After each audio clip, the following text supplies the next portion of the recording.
nature.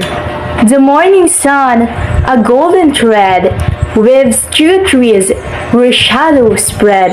A breeze that sings in soft refrain caresses fields with gentle rain. The mountains stand with quiet grace, their peaks adorned in clouds embraced. The rivers hum a timeless song as nature dances all day long.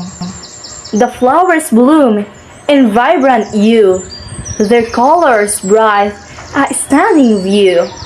Birds take flight with wings of gold, their freedom in the skies untold. In every leaf and every stone, a world of beauty all its own. Nature speaks if we just hear, a language pure, both calm and clear. The forest whispers ancient lore of season past, of myths and yore. The rustling leaves with a creaking bark, they carry stories old and dark. Beneath the stars, the night unfolds, a canvas rich in blue and gold. The moonlight dances on the sea, a silent song of mystery.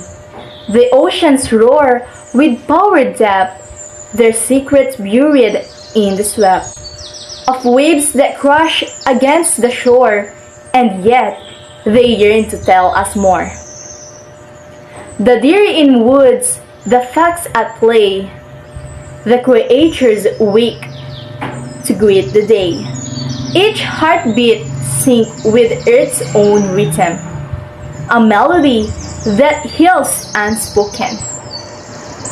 Through every storm and every dawn, nature's beauty marches on. It heals the soul, it calms the mind, a reminder that we're intertwined. So let us walk this path with care and cherish every breath of air. For in the wild we come to see that nature's hold the key to be free.